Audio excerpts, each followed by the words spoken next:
Catherine Ben-Saïd, vous venez d'écrire votre nouveau livre qui s'appelle « Libre d'être femme » Oui. Et dont la présentation commence par une phrase paradoxale qui est « La femme libérée est-elle libre ?» Oui, la femme libérée est-elle libre? Mon livre est sorti autour du 8 mars, à cette date où on célèbre, je dirais, la journée de la femme et l'obligation, oui, je dirais ce terme, de continuer à lutter contre des inégalités, des injustices, des violences. Ce combat reste nécessaire, et la femme, je dirais, a acquis des droits. Elle a acquis une indépendance, mais comme le dit une patiente, je suis indépendante, mais suis-je libre? Cette liberté qui est autre que, je dirais, l'autonomie d'une femme qui maintenant travaille, a sa voiture, ses possibilités de s'offrir même ce qu'elle désire, d'aller là où elle a envie d'aller, de faire un métier qu'elle souhaite avoir, est-elle libre dans ses choix les plus profonds?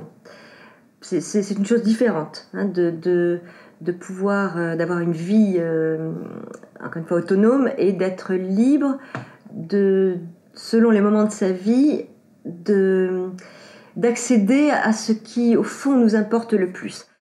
Et elle ne sait plus où est sa véritable liberté. Donc elle doit prendre conscience, par exemple, des attentes qui sont devenues les siennes. Quand elle était bébé, elle a attendu de ses parents qu'ils soient plus présents, qu'ils soient plus aimants, elle attend par la suite aussi d'un père qu'il ait plus de reconnaissance. Elle va avoir beaucoup de peur et des révoltes, et il va falloir qu'elle se libère de tout ce cheminement, finalement, qui entrave ses élans, pour s'autoriser à être femme dans son être plaisir, dans son être mère, dans son être amour, dans son être désir, et je dirais, dans un infini des possibles.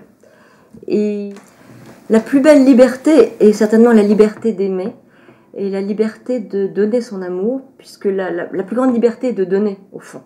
C'est de donner le meilleur de soi, parce qu'on aura acquis la possibilité d'être à l'écoute de ce qui est le plus essentiel, et qu'on aura aussi donné dans notre vie la place à ce qui est le plus important de vivre, d'accomplir.